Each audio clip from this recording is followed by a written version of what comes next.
राधे।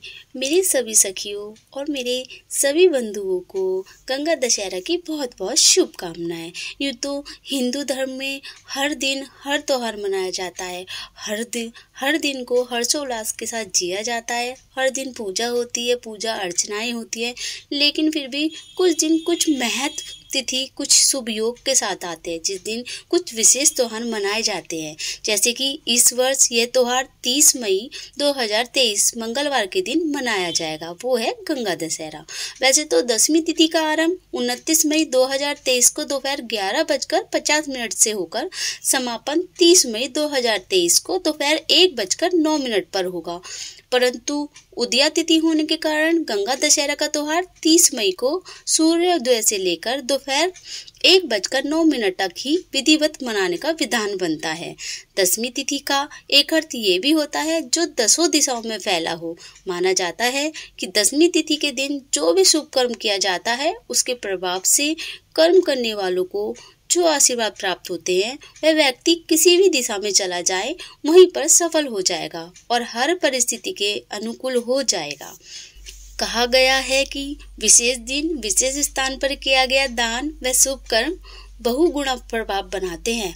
इस दिन जो भी व्यक्ति ठंडे दूध, शरबत, भोजन, भंडारे, साधुओं को दान दक्षिणा इत्यादि की सेवा करता है, मानो वह अपना यह लोक और परलोक दोनों ही संवार रहा है। जो झूठे बर्तनों को साफ करने की सेवा करता है, तो मानो वह अपने द्वारा किए गए पापों को स्वयं ही धो रहा है। ऐसा प्रभाव इस दिन किए गए शुभ कर्मों का होता है और इस विशेष दिन किए गए शुभ कर्मों से न जाने कितने यज्ञों के बराबर का पुण्य प्राप्त होता है। इसलिए इन दोनों शुभ दिनों पर हो सके तो हरिद्वार यात्रा जरूर करनी चाहिए। नहीं तो किसी भी पवित्र नदी, तालाब इत्यादि में स्नान करके यथाशक्ति भंडारा, शीतल जल की सेवा, साधुओं को दान दक्षिणा, वस्त्र, अन्न, फल, दूध इत्यादि। दशहरा और निर्जला एकादशी, इन दोनों दिनों में पवित्र नदियों या तालाबों में अवश्य स्नान करना चाहिए। अगर पवित्र स्थान पर जाना ना हो सके तो गंगा जल को कुछ मात्रा में घर के टब में ही डालकर स्नान अवश्य करना चाहिए।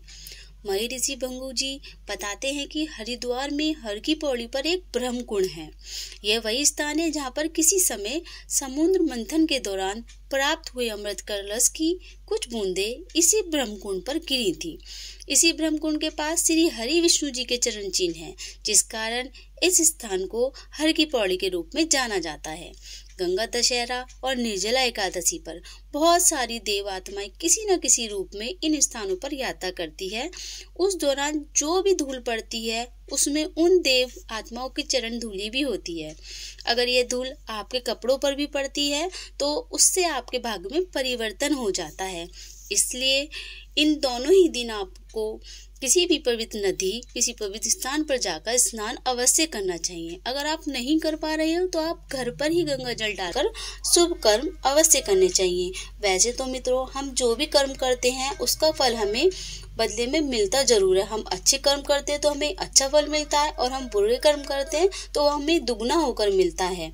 इसलिए आप गंगा दशहरा या एकादशी के दिन कोई भी ऐसा कार्य ना करें जिससे आपको पाप लगे। मैं सेविका सीमा आशा करती हूँ कि गंगा दशहरा के पर्व पर आप सभी को बहुत बहुत खुशियाँ मिले और भगवान आपकी हर मनोकामना पूरी करे, आपके घर परिवार में सुख शांति बनी रहे। गंगा दशहरा की आप सभी को सेविका सीमा की ओर से बहुत बहुत शुभकामनाएं। राधे राधे।